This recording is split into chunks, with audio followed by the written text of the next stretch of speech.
మనతో ముచ్చటించడానికి నేను నన్ను ఆశీర్వదించడానికి నా దేవుడు ఇక్కడ వేచేస్తున్నాడు. ప్రియబిడ్డలారా, ఎవరు అన్ని మనస్కులై ఉండద్దు, ఎవరు అన్ని మనస్కులై ఉండద్దు. ఆయన కోసము పరితపించే, ఆయన కోసము ప్రార్థించే, ఆయన కోసం ఎదురు చూసే బిడ్డలుగా మనందరం ఉందాం. ప్రియబిడ్డలారా, మనస్ఫూర్తిగా ఆయనతో మనం ముచ్చటిద్దాం. ఈ వారం రోజులు ఆయన రెక్కల కింద మనల్ని కాచి కాపాడి మనకి ఏ కొదువు లేకుండా చేసి సజీవుల లెక్కల్లో మనల్ని ఉంచిన గొప్ప దేవునికి మనస్ఫూర్తిగా స్తోత్రాలు చెప్తాం. ఎందుకంటే ఈ దినాన్ని చూడలేక ఎంతమంది గతించిపోయారు ఆ బిడ్డలారా. కానీ నాయన యేసయ్య ఈ రోజు నాయన మిమ్మల్ని చూడటానికి నాయన అందరినీ సజీవుల లెక్కల్లో ఉంచారయ్యా అని చెప్పి అందరూ మనస్ఫూర్తిగా ఆయన ఆరాధిద్దాం, ఆయన వేడుకుంటాం. ఎవరు అన్ని మనసులుగా ఉండదు, ఎవరు మౌనంగా ఉండదు. మన బాధలు మన వేదనలు తీర్చే ప్రదేశం ఇది, మనల్ని ఆదరించే ప్రదేశం ఇది, మనకు ఆదరణ కలిగి ఉండే ప్రదేశం ఇది, మనకు నిజమైన ఓదార్పును దయచేసే నా రాజు నా దేవుడు మన యేసయ్య మన మధ్య ఉన్నాడు. ఆయన పాదాలను పట్టుకొని కన్నీటితో ఆయన పాదాలు కడిగి ఆయన అప్పులకు చేర్చుకుందాం, ఆయన కౌగులించుకుందాం. ఆయన కౌగులించుకుంటే మనకు ఆదరణ, మనకు నెమ్మది, మనకు సహాయం దొరుకు స్థలం ఇది.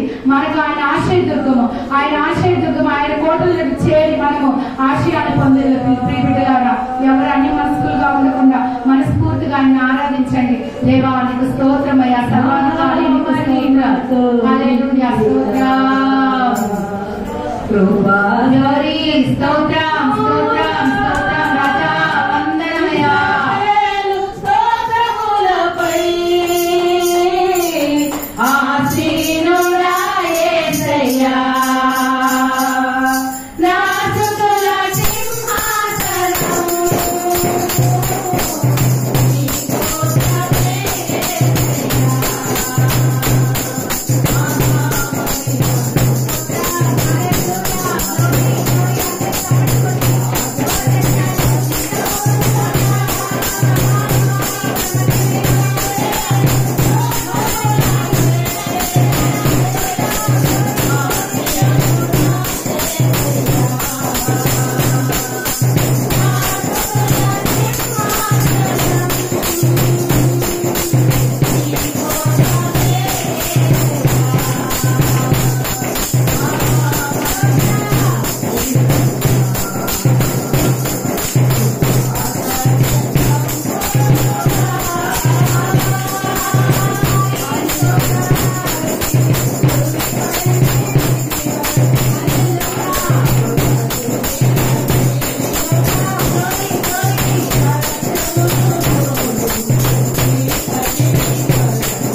ఎవరు అన్ని మనసులుగా దేవుని యొక్క ప్రసన్నతను మనము అనుభవిద్దాం.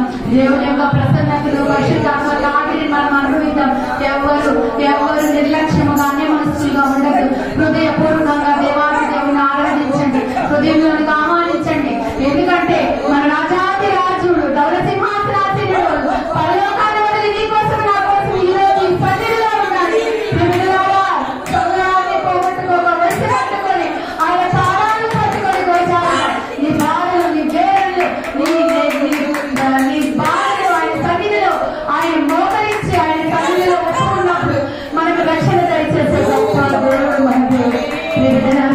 ఎవరు అన్ని మనసులుగా ఉండదు, ఎవరు అన్ని విషయంగా ఉండదు. నా రాజు ఒక బిడ్డను దర్శిస్తుండగా ఒడిసిపట్టు కన్నీటి తన పాదాలు కడుగుతాం, కన్నీటి తన పాదాలు కడుగుతాం. దేవానికి వందనాలనయ్యా, యెహోవానికి వందనాలనయ్యా. మా మధ్య మీరున్నారు తండ్రి, మా మధ్య మీరున్నారు తండ్రి. మీ సేవలు మేము అనుభవిస్తున్నాము తండ్రి. స్తోత్రం, హల్లెలూయా, హల్లెలూయా. యేసయ్యా, యేసయ్యా, యేసయ్యా, మీ ఆత్మ తాకిడితో, మీ ఆత్మతో మమ్మల్ని అభిషేకిస్తున్న వందనాలు నాయన తండ్రి. ఇక్కడ ప్రతి ఒక్క బిడ్డలు దీనికి ఆశీర్వదించిన ఏ బిడ్డ ఏ బాధతో, ఏ వేదనతో, ఏ రోగంతో ఉన్నదో నాయన తండ్రి, ప్రతి ఒక్క బాధను, వేదనను, రోగను తీర్చే నా గొప్ప దేవ నీకే వందనాలనైనా. ప్రతి ఒక్క బిడ్డకు మనసులో మీరు మాట్లాడినందుకు వందనాలనైనా, ఆదరించినందుకు వందనాలనైనా. నిజ దేవుడా నీకు స్తోత్రం తండ్రి. మీకే స్తుతులు స్తోత్రాలు చెల్లించుకుంటూ ఈ ఆరాధన అంతా మీకే మహిమ, మీకే ఘనత, మీ పాదాలకి అర్పిస్తూ త్వరలో తిరిగి రానని వేసే నామం పేరు అడిగి బ్రతిమాడి వేడుకుంటున్నాను తండ్రి. ఆమేన్, హల్లెలూయా.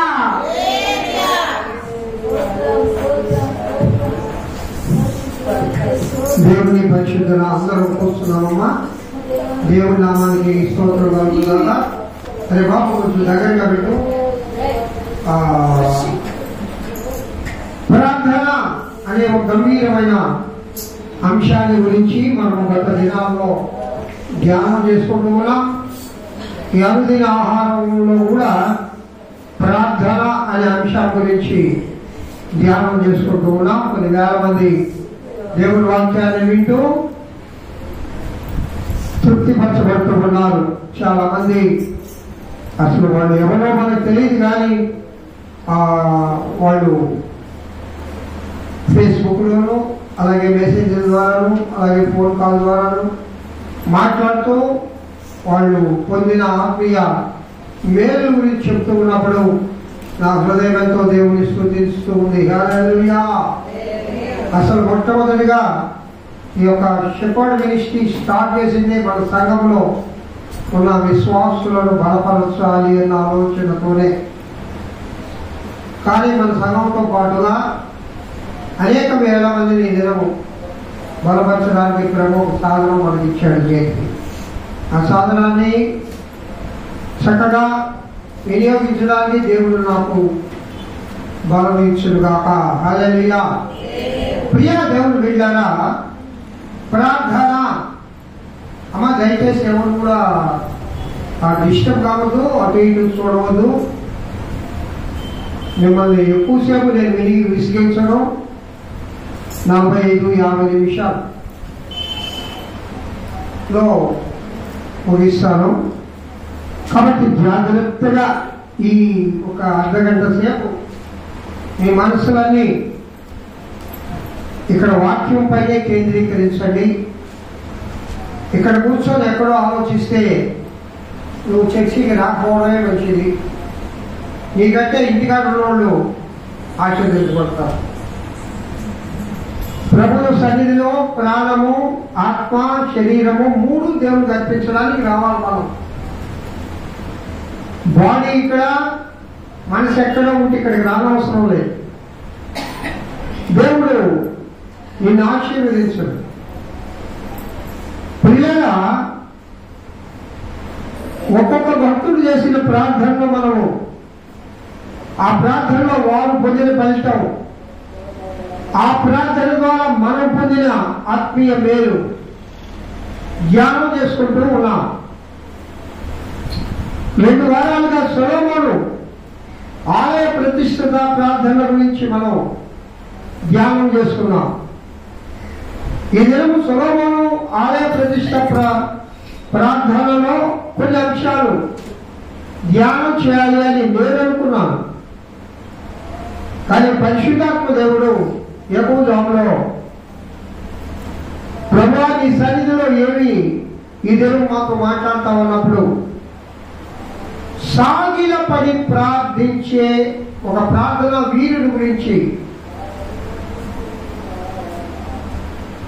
సంఘంతో మాట్లాడమన్నాడు. సాగిలపడి ప్రార్థించే ప్రార్థన వీరుడు. అది చెప్పండి, ఎవరమైనా చెప్పండి, సాగిలపడి ప్రార్థించే ప్రార్థన వీరుడు. ఆదికాండం 15వ అధ్యాయము 1-2 వచ్చినాలు చదవండి. అబ్రహాము 99 ఏళ్ళు గలవాడైనప్పుడు యెహోవా అతనికి ప్రత్యక్షమై, నేను సర్వశక్తి గల దేవుడను, నా సన్నిధిలో నడుచుచు నిందారహితుడవై ఉండుము. అమ్మా, నా సన్నిధిలో నడుచుచు నిందారహితుడవై ఉండుము. నాకును నీకును మధ్య నా నిబంధన నియమించి నిన్ను అత్యధికంగా అభివృద్ధి పొందించదనని చెప్పేది. అబ్రహాము సాగిలపడి ఉండగా దేవుడు అతనితో మాట్లాడి ఇదిగో నేను నియమించిన నా నిబంధన నీతో చేసి ఉన్నాను. నీవు అనేక జనములకు తండ్రి వగుదువు, మరియు ఇక మీదట నీ పేరు అబ్రాము అనబడదు. నేను అనేక జనములకు తండ్రినిగా నియమించిన కనుక నీ పేరు అబ్రహాము అనబడదు. నీ పేరు అబ్రహాము అనబడదు. చాలు ప్రియగా, ఇక్కడ అబ్రహాము పేరు అబ్రహాముగా మారింది. దేవుని ప్రార్థించడం ద్వారా ఎన్ని మేలులు పొందవచ్చో, ఎన్ని కృపలను పొందవచ్చో, ఎలాంటి ప్రార్థన చేస్తే ఎలాంటి ఆశీర్వాదం వస్తుందో మనము ధ్యానం చేసుకుంటూ ఉన్నాం. ఈ దినము పరిశుద్ధాత్మ దేవుడు మనతో మాట్లాడని యాకోబు ప్రార్థించి మోసకరమైన పేరును మార్చుకొని ఆశీర్వాదకరమైన పేరు పెట్టుకున్నాడు. దేవుని దగ్గర నుంచి పేరు తెచ్చుకున్నాడు, పేరు పొనుక్కున్నాడు, పేరు దేవుడు పెట్టాడు. అంత ఈజీగా రాలా కాయలమ్మా, ఏది ఈజీగా రాదు, కష్టపడి సంపాదిస్తేనే కదా. ఏది ఈజీగా రాదు లోకంలో. మరి దేవుని దగ్గర ఒక ఆత్మీయ ఫలం పొందాలంటే దేవుని దగ్గర నీ పేరు మార్చుకోవాలా, నీ తీరు మార్చుకోవాలా, నీ నడక మార్చుకోవాలా, నీ యొక్క స్థితి మార్చుకోవాలా, నీ బ్రతుకు మార్చుకోవాలా. దేవునికి తగిన బిడ్డగా నువ్వు ఉండాలి అంటే ఇప్పుడు అవసరం అమ్మా.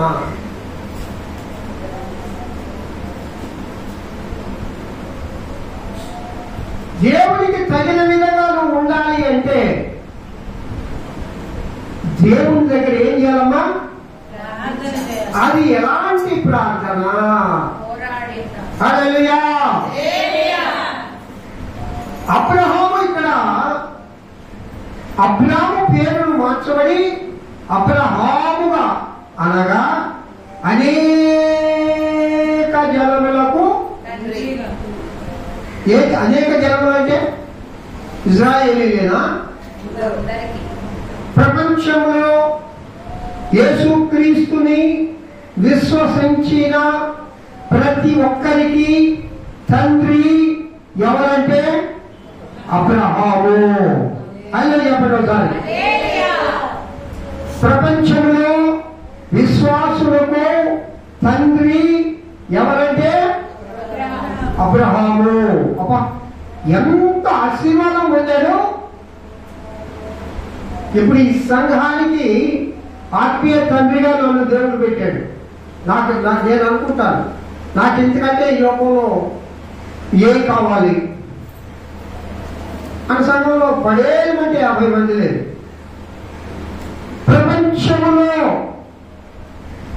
ప్రపంచంలో విశ్వాసులున్న వారందరికీ తండ్రి ఎవరంటే ఎవరు ఇచ్చారమ్మా కనుక? ఎవరు ఇచ్చారు? ఎందుకు ఇచ్చాడు? అది గమనం చేయాలి మనం. అంత ఈజీ ఇవ్వాల. అబ్రహాముతో దేవుడు ప్రత్యక్షమయ్యాడు. వాక్యమయ్యున్న దేవుడుగా మాట్లాడాడు. అలాగే వాక్కు ద్వారా మాట్లాడాడు, శబ్దం ద్వారా మాట్లాడాడు, వాక్యము ద్వారా మాట్లాడాడు. అబ్రహాముకు దేవుడు ప్రత్యక్షమవుతూ ఉన్నాడు. ఏమి దేవుడికి పని పట్టలేదా? మరి ఊరికైనా ప్రత్యక్షం కావచ్చు కదా. అబ్రహాం గారికి ఎందుకు ప్రత్యక్షమయ్యాడు? అబ్రహాము కూడా ఊరగా లేడు. అదే చెప్పండి ఒకసారి. నేను పోయిన వారం చెప్పా, ప్రసాద్తో నేను మాట్లాడితే ఆయన నా మాటిని నాకు సమాధానం చెప్తుంటే ఆయనతో నేను మాట్లాడతా. ఆయన అసలు నా మాటని చెవికెక్కించుకోకపోతే రెండోసారి నేను మాట్లాడతానా? మరి ఏ దేవుడు? యెహోవా దేవుడు, జీవము కలిగిన దేవుడు, సర్వాధికారి అయిన దేవుడు, సర్వోన్నతుడైన దేవుడు, అగ్ని లాంటి దేవుడు, శక్తివంతమైన దేవుడు, మహిమా ప్రభావం కలిగిన దేవుడు మానవుడైన అబ్రాహాముకు ప్రత్యక్షమవుతున్నాడు. మానవుడైన అబ్రాహాముతో మాట్లాడుతున్నాడు. వాక్యమై ఉన్న దేవుడు వాక్యము ద్వారా అబ్రాహాముతో మాట్లాడుతున్నాడంటే దానంతటికి కారణం ఏంటో చెప్పనా? అబ్రహాము ప్రార్థన. హల్లెలూయా. చప్పట్లు కొడుతూ దేవుడు మహిమపరచాలి. అబ్రాహాము ఎక్కడ ప్రార్థన చేసినా ఏనండమ్మా ఉంటే, అబ్రాహాము ఎక్కడ ప్రార్థన చేసినా, ఇంతకుముందు మనం చెప్పుకున్నాం సింధూర వృక్షం అంటే ఏంటి చెప్పుకున్నావా లేదా? ఎక్కడ ప్రార్థన చేసిన ప్రసాదం బలిపీఠం కట్టి బలి అర్పించి ప్రార్థించేవాడు. అంటే అర్థం ఏంటి? తెలమా? బలిపీఠం కట్టి బలి అర్పించే ప్రార్థన చేసేవాడు. అప్పుడు దేవుడు వినేవాడు. బలిపీఠం లేకుండా ప్రార్థన చేస్తే, బలి అర్పించకుండా ప్రార్థన చేస్తే దేవుడు విన్నో. బలిపీఠం ఎందుకు కట్టాలా? బలి అర్పించాలా? ఏమర్పించాలి? బలి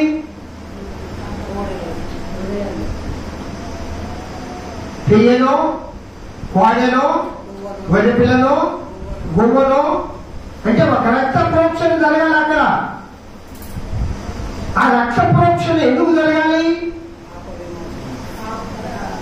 ఆ బలిపీఠం దగ్గర ప్రార్థించే వారి యొక్క పాప విమోచన కోసం రక్త ప్రోక్షణ జరగాల. మనము పరిశుద్ధులుగా మార్చమని ప్రార్థిస్తే ప్రభు ప్రార్థన ఏంటాడు. కానీ పాపముతో నిండిన హృదయంతో బలిపీఠం లేకుండా, బలిపీఠ అనుభవం లేకుండా, నువ్వు సమర్పించుకోకుండా దేవుని దగ్గర గంటలు ప్రార్థన చేసినా సరేమ్మా ఎన్నే సమాధానం రాదే కాదు. నువ్వు ప్రార్థిస్తూనే ఉంటావు. ఎందుకు వస్తుంది? బలిపీఠం కట్టావా? బలిపీఠ అనుభవంలోకి వచ్చావా? రాలే. ఆ బలిపీఠం పైన నీలో శరీర కార్యాలు ఒక్కొక్కటి దహన బలిగాను అర్పించావా? పూర్తి కాలిపోయినా, బూడిదైపోయినా, ఆ బూడిది కూడా బలిపీఠం దగ్గర ఉండకూడదు. ఆ బూడిని తీసుకుని వెళ్ళి పాలెము వెలుపల ఆ విధంగా మారిందా నీ హృదయము? ఆ విధంగా బలి అర్పించుకున్నావా నువ్వు? ఆ విధంగా బలిపీఠం కడుతున్నావా? అసలు బలిపీఠ ప్రార్థన అనుభవంలోకి వచ్చావా? అప్పుడు చప్పట్లు కొడుతూ దేవుడు మహిమపడతాడు. నీ ప్రార్థనకు సమాధానం రావాలి. అబ్రహాము ప్రార్థన దేవుడు అన్నాడు. అబ్రహాముతో అంటున్నాడు ఇక్కడ, సాగిలపడి ఉండగా. ఎవరుందమ్మా 3వ వచనంలో? అబ్రహాము దేవుడు మాట్లాడుతూ ఉంటే అబ్రహాం ప్రార్థన ఈరోజు మనం ఏ అనుభవంలోకి రావాలంటే సాగిలపడి ఉండే ప్రార్థనలోకి రావాలి. చెప్పండి అందరూ, మళ్ళా చెప్పండి, మళ్ళా చెప్పండి. అది మన అంశం ఈరోజు. సాగిలపడి ఉండే ప్రార్థన అనుభవం. సాగిలపడి ప్రార్థన చేయడం చాలా రకాలు ఉన్నది, నేను చెప్పాను కదా. కాళ్ళు మడత పెట్టి చేసే ప్రార్థన, కుర్చీ మీద కూర్చొని చేసే ప్రార్థన, ముందు చెప్పుకోవడం లేదు, తర్వాత సంగతి అది. ఫ్రీగా బాజ్పత్రులు వేసుకొని కూర్చొని చేసే ప్రార్థన, ఆవిడంతా చేసే ప్రార్థన, ఆవిడ అదేవాడి వింటూ ఆయన అబ్బా ఎంత కష్టమో, ఆవిడంతా ప్రార్థన చేస్తారు. అనేక రకాల ప్రార్థనలు ఉన్నాయి. పడుకో చేసే ప్రార్థన, నడుస్తూ చేసే ప్రార్థన, మాట్లాడుతూ చేసే ప్రార్థన, నిద్రపోతా చేసే ప్రార్థన. నువ్వు నిద్రపోతే పరిశుద్ధాత్మ దేవుడు నీ పక్షంగా చెప్పండి అమ్మా. నువ్వు నిద్రపోతే నీ పక్షంగా ఆత్మదేవుడు ప్రార్థన చేస్తాడు. మోకాటి ప్రార్థన, సాగిలపడి పరిశుద్ధ అలంకారములు ధరించుకొని ఆయన సన్నిధిలో సాగిలపడి నమస్కారము చేయుడి అంటాడు. హల్లెలూయా. చెప్పండి మనం దేవుని మహిమపరచాలి. నువ్వు సాగిలపడి ప్రార్థన చేయాలంటే నువ్వు కొన్ని అలంకారాలు ధరించుకోవాలి. సాగిలపడి ప్రార్థన అంటే అర్థం ఏంటంటే, మోకాళ్ళ ప్రార్థన అంటే అర్థమైందమ్మా. ఎవరైనా శత్రువు మోకాళ్ళని రెండు చేతులు పైకెత్తితే అర్థమేంటి? నేను నీకు సరెండర్ అయిపోయాను, నన్ను సంపొద్దు, నేను నీతో పోరాటానికి రాలేదు, ఐ విల్ సరెండర్ యూ, నేను సంపూర్ణంగా నీకు సరెండర్ అయ్యాను. మోకాటి ప్రార్థన, సరెండర్ అవుతున్నాను ప్రభువాని. ఎంతవరకు? మోకాళ్ళు మొంగడం వరకే. అసలు మోకాల్సిన ఇవ్వడంలే, అసలు లోపడాల్సిన హృదయం లోపడ్డాలే. సాష్టాంగ నమస్కారము. సాష్టాంగపడి ప్రార్థించిన వారు బైబిల్ గ్రంథంలో చాలా మంది కావాలి ప్రియులారా. హల్లెలూయా, హల్లెలూయా. సాష్టాంగపడి ప్రార్థన. మొన్న నేను మన ప్రధానమంత్రి మోడీ గారు ఆ యొక్క ఆగస్టు 15వ తేదీ మన యొక్క ఢిల్లీలో ఆ జెండా వందనం చేసేటప్పుడు ఆయన కూర్చొని ఉన్నాడు. జెండా వందనం అయిపోయింది, మాట్లాడుతూ ఉన్నారు వేరేవాడు. ఒక వృద్ధుడు వచ్చాడండి, ఒక వృద్ధుడు. ఆయనకు ఒక 110 సంవత్సరాలు ఉంటాయంట. ఎన్ని సంవత్సరాలమ్మా? ఎన్ని సంవత్సరాలు? 110. మాకాళ్ళు ఎన్ని సంవత్సరాలు? మాకాళ్ళు వృద్ధుడు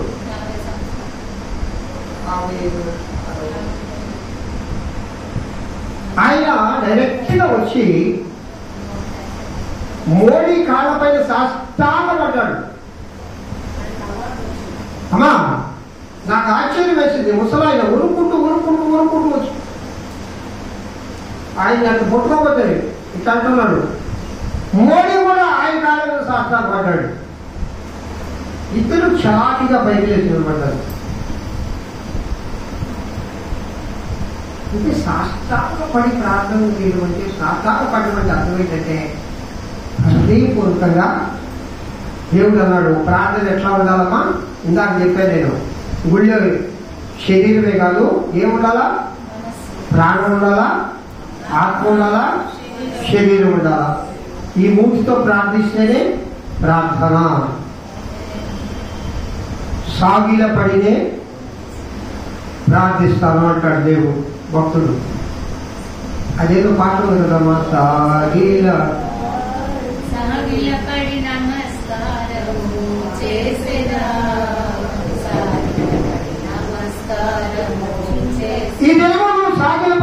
వాగ్దానం చేయాలి.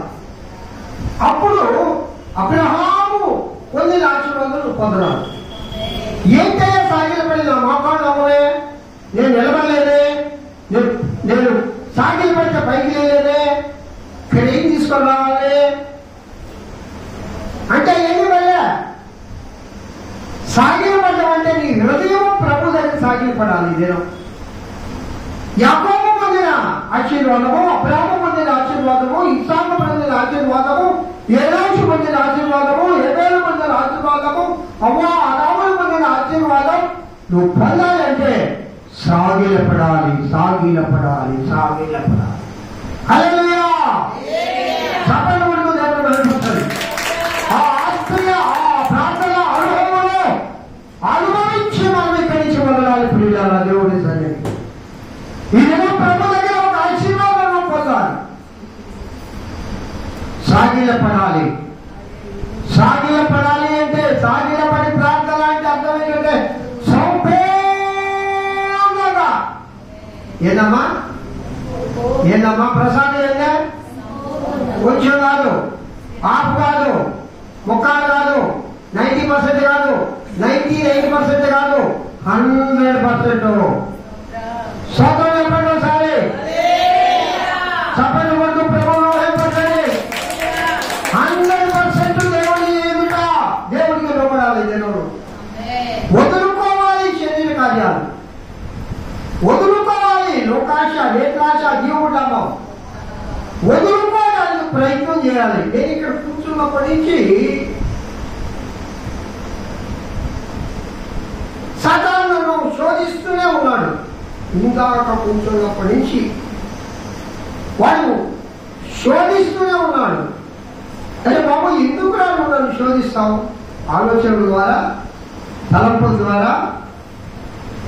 నేను ప్రభు సన్నిధిలో ఉన్నాను రా, నేను దేవుని దాసులను. సతనా పోలని గట్టిగా గద్దించినప్పుడు మాత్రం వాడు వెళ్ళాడు బయటికి. కారణం ఏంటంటే మనందరము ఆశీర్వదించబడ్డం వాడికి ఇష్టం లేదు. హల్లెలూయా. స్తోత్రం చెప్పండి ఒకసారి, గట్టిగా చెప్పండి అమ్మా, ఇంకొకసారి చెప్పండి. సాతాను పారిపోవుడు కాక. శోధకుడు ఎప్పుడు శోధిస్తాడంటే నువ్వేమైనా దేవుని దగ్గర మీరు పొందుతావేమోనని వాడు కాసుకోని ఉంటాడు. నేను పొందనీడు, వ్యతిరేకమైన ఆలోచనలు నేను గుర్తిస్తాడు. ఇక్కడ కూర్చొని దేవుడు వాటి వింటూనే ఉంటావు. ఎక్కడెక్కడ ఆలోచనలు, యాళ్ళేని ఆలోచనలు, యాళ్ళేని తలంపులు, యాళ్ళేని కోరికలు, యాళ్ళేని జ్ఞాపకాలు అప్పుడే వస్తాయి. పంపిస్తాడు వాడు. ఎప్పుడు ఎప్పుడు నువ్వు దేవుని ఆశీర్వాదము పొందుతావు అంటే వాడు ఒప్పుకోడు. చప్పట్లు కొడుతూ దేవుడు భయపడతాడు. ఎప్పుడైతే చప్పట్లు కొడుతూ దేవుడు భయపరుస్తావో, ఎప్పుడైతే మనఃపూర్వకంగా అల్లు చెప్తావో, ఎప్పుడైతే ప్రతి విషయానికి ఆవేదన చెప్తావో, సాతాను వాడు ఈ ప్రదేశంలో ఎక్కడ కూడా నిలబడడానికి వాడికి అవకాశమో ఉండదు. ప్రభు దగ్గర దినము సాగిలపడి ప్రార్థించి అబ్రహాముగా మారాడు, అనేక జనములకు తండ్రిగా మారాడు, గొప్ప ఆశీర్వాదములు పొందాడు, బహు ధనవంతుడుగా తీర్చబడ్డాడు, విశ్వాసులకు తండ్రిగా మార్చబడ్డాడు, దేవుడితో ముఖాముఖిగా మాట్లాడాలనుకోవడానికి వెళ్ళాడు. ఎన్ని అనుభవాలు అబ్రహాము పొందారు. కొన్నైనా యాకోబు పొందిన అనుభవం కొంతైనా నా పేరు మార్చుకుంటా, నా తీరు మార్చుకుంటా, నా ప్రవర్తన మార్చుకుంటా, నా ఆలోచన మార్చుకుంటా, నా మాటలు మార్చుకుంటా. బాగలేవు నా మాటలు, నా తలంపులు బాగలేవు, దేవుడికి ఇష్టంగా లేవు. నీకైతే మన ఇష్టం, లోకానికి మన ఇష్టం, స్నేహితులకు మన ఇష్టం, ఇతరులకు మన ఇష్టం, ప్రభువుకి ఇష్టంగా లేవు. దేవుడికి ఇష్టమైనవి నేను చేస్తా. నా మాటలు అసలు దేవుడికి ఇష్టపడ్డాలే, పరిశుభ్రమైన మాటలు, కోపము, ఆగ్రహము, శత్రుత్వము, ప్రేమ లేదు. పైకి చూడడానికి మాత్రం ఎంత భక్తుడు ఎంత అమ్మ ముసుకేసుకొని రాయలమ్మలాగా ముసుకేసుకొని అమ్మో మొదటి భక్తులు అమ్మో ఇంకా లాభం ఏంది? ముసుగు మరికే రాదమ్మా, అసలు ముసుగు తీయమ్మా, అసలు ముసుగు నీ హృదయంలో ఉండే ఆ అంధకారమైన ముసుగు తీసి నీ ప్రభువును నీ తల్లిని ముఖాముఖిగా చూడాలి. హల్లెలూయా. చెప్పండి, దేవుని మహిమపరచండి, చప్పట్లు కొట్టండి. అసలు ముసుగు తీయండి. నేను సాగిలపడి సాగిలపడాలి దేవుని దగ్గర. ఈ బలిపీఠం పైన అర్పిస్తావా? నీకుంటే కోపం, నీకుంటే దోషుల మాటలు, నీకుంటే ఆగ్రహం, నీకుంటే శరీర కార్యాలు, నీకుంటే లోకాశ, నీకుంటే నేత్రాశ, నీకుంటే జీవముడము, ఒక్కొక్కటిగా తీయమ్మా, ఒక్కొక్కటిగా తీయి. అన్నీ ఒకసారి తీయలేవు కదా. అసలు ప్రయత్నం చేస్తున్నావా? అవి తీస్తే ఇందాక చెప్పాను కదా, పరిశుద్ధ అలంకారాలు ఎవరు ధరింపజేస్తాడు? చెప్పండమ్మా. పరిశుద్ధాత్మ దేవుడు ధరింపజేస్తాడు. పెళ్ళైనప్పుడు మీ ఆయన నీకు బంగారు తాళగట్టి పెట్టాడా, వడ్డానం పెట్టాడా? మా ఆయన వడ్డానం తమ్మని ఆలోచించాను, మా కుట్టి తెమ్మంటే చేస్తా ఈజీగా, మా ఎవరమ్మ తెమ్మంటే ఆడుండే అంత డబ్బులు మా కుట్టి తెచ్చేస్తా. ప్రభు దగ్గర అమ్మా ఆయన పట్టణమే బంగారు పట్టణం. అదే నువ్వు చెప్పండి ఒకసారి. మనం నడిచేదే బంగారు పోయినా ఆయనట నువ్వు ముందే తీసేయాలా? సరోజమ్మా, మనకుండే కోపము, మనకుండే దోషము, మనకుండే పాపము, మనకుండే నిద్రాశ, మనకుండే శరీరాశ, మనకుండే అవిధేయత ముఖ్యం. ఇంకా లోపలిని కార్యాలు అనేక మందిలో ఉన్నాయి. ఆత్మదేవుడి ఇద్దరు ప్రత్యేకించి నీతో మాట్లాడుతున్నాడు ప్రియ బిడ్డ. ఇంకా లోపలిని కార్యాలు అనేక మందిలో ఉన్నాయి. లోపలి దేవుడి అర్పించు.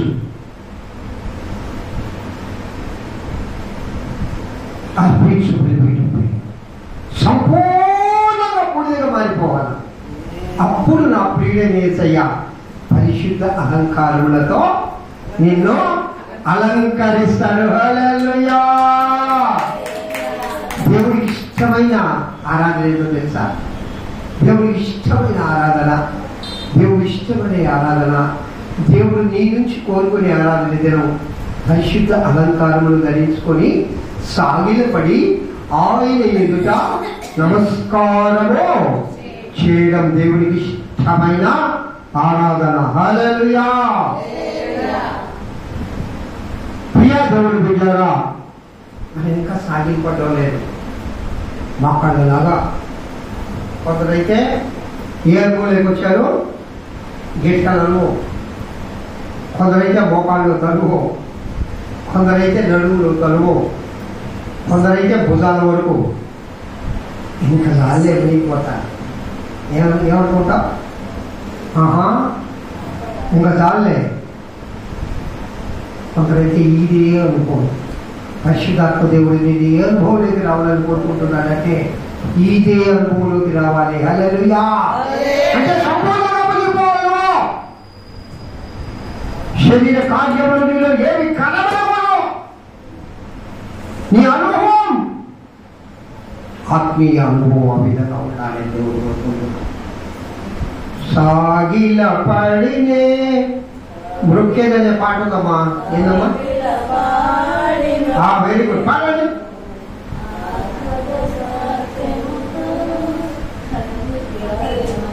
సాగిల పాడి మ్రోకెదలో. ప్రియ దేవుడి బిడ్డలారా, సాగిల పడి ప్రార్థించే అనుభవం ఈ దినం మనం ఆవుస్తే దేవుడు అబ్రాహామును అబ్రహాముగా మార్చాడు, అనేక జన్మలను తండ్రిగా మార్చాడు, విశ్వాసంకు తండ్రిగా మార్చాడు, ఇంకా నీతివంతుడు గా మార్చాడండి. అబ్రాహాము నీతిమంతుడు అన్నాడా లేదా? అమ్మ చెప్పడమ్మా ప్రసాదం. అబ్రాహాము దేవుడు నీతిమంతుడు అన్నాడా లేదా? అన్నాడా లేదా?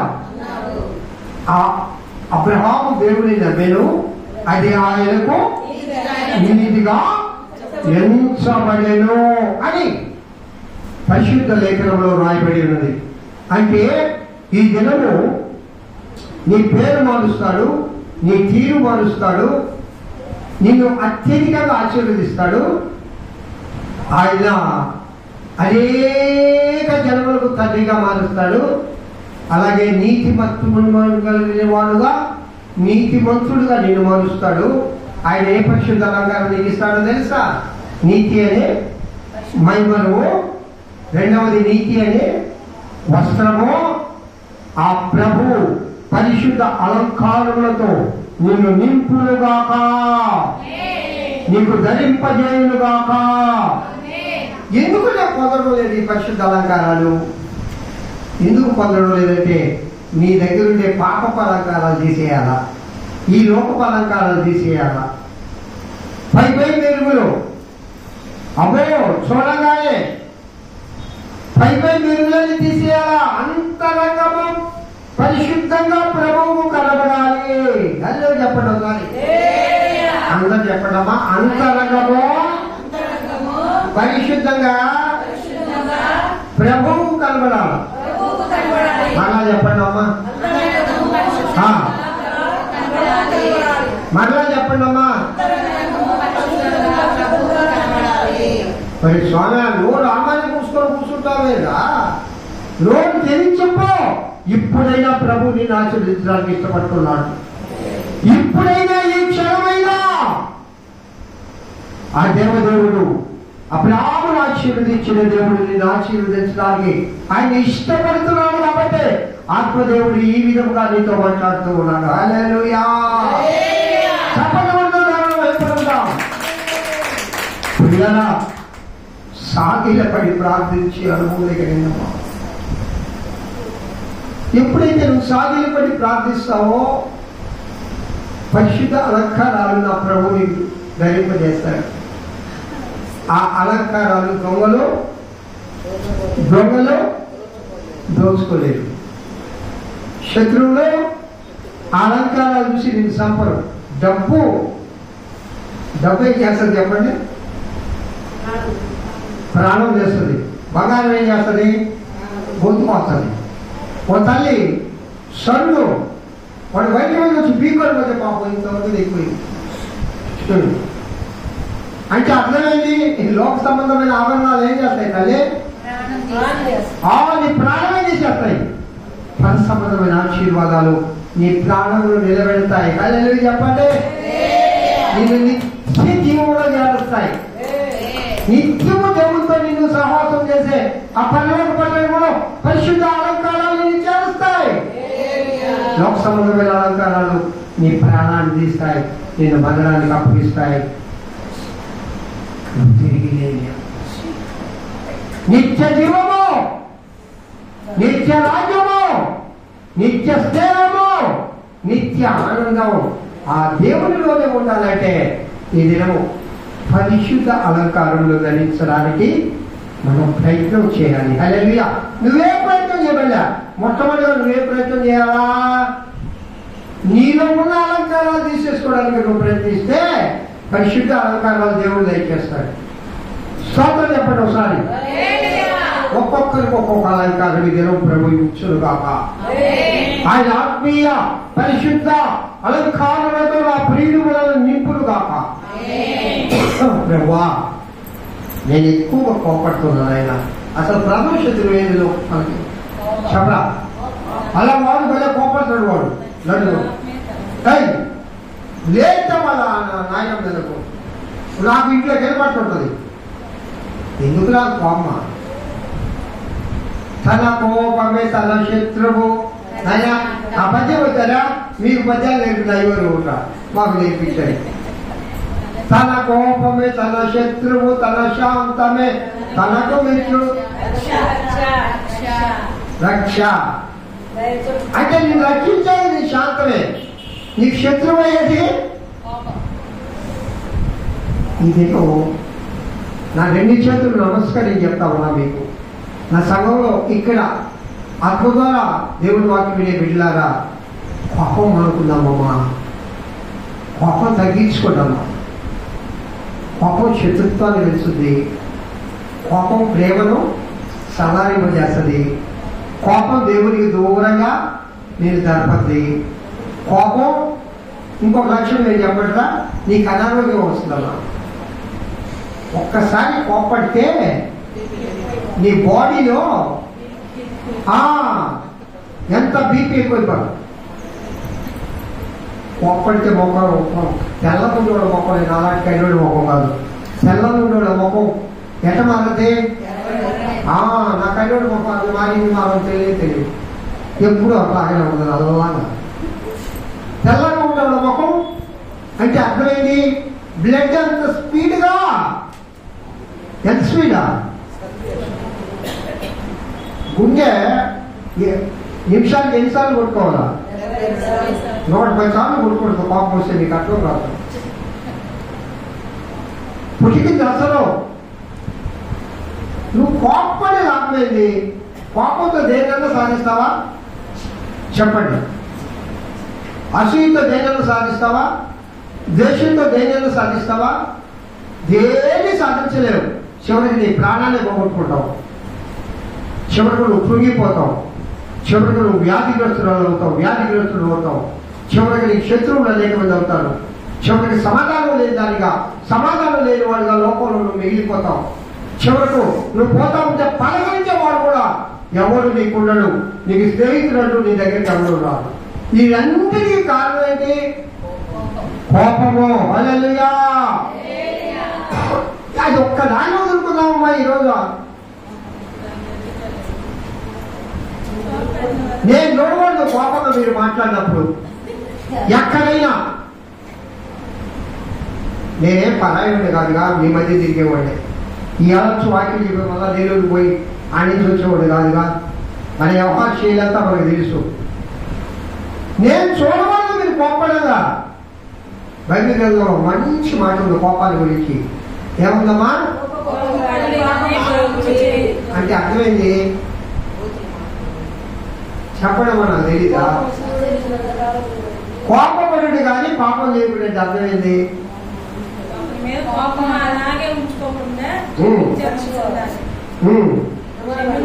కోపడకపోతే పిల్లలు మాట్లాడరా?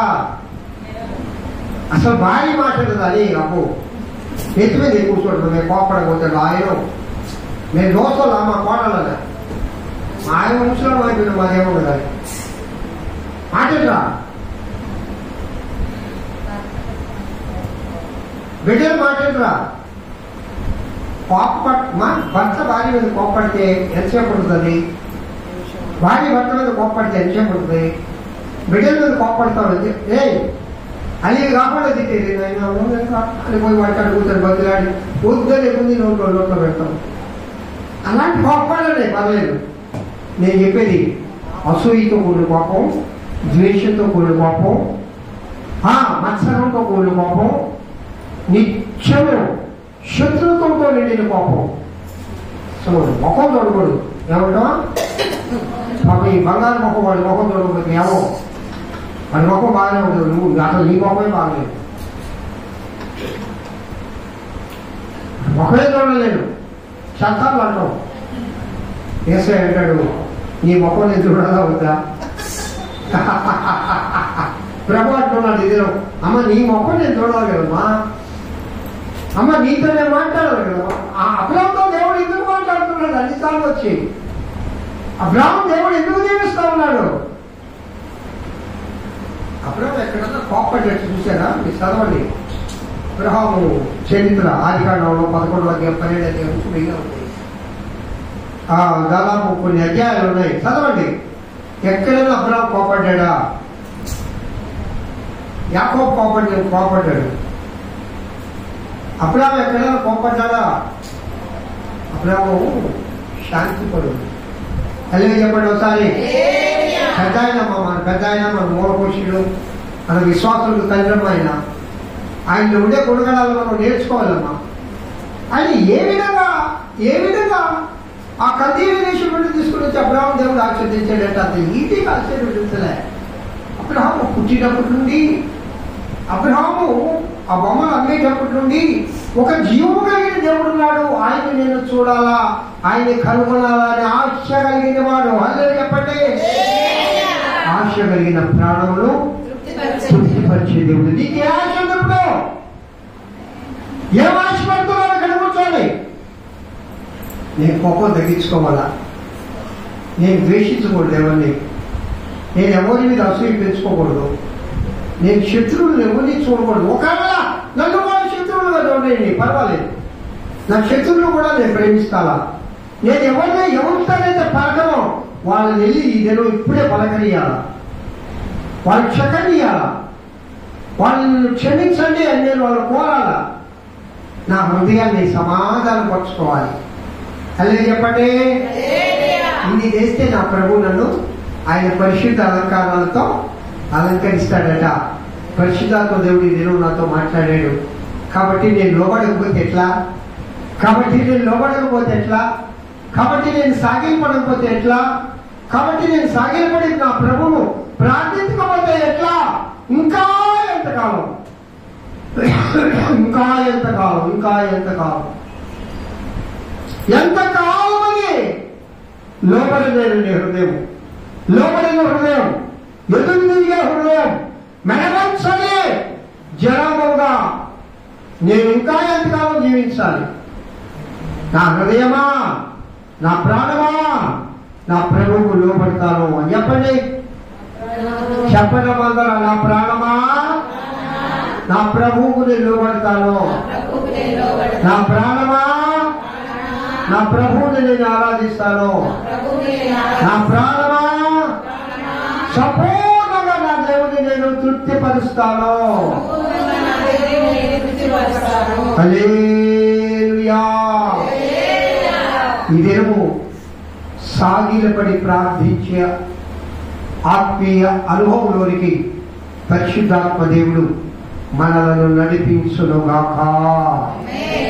అలాంటి కృప నా ప్రియుడైన యేసయ్య మనకు నింపునుగాక. వచ్చే వారం దీన్ని కొనసాగించుకుందాం. దేవుడి వాక్యము దీవించి ఆశీర్వదించునుగాక. ఈ వాక్యం ఆత్మ ప్రేరణలో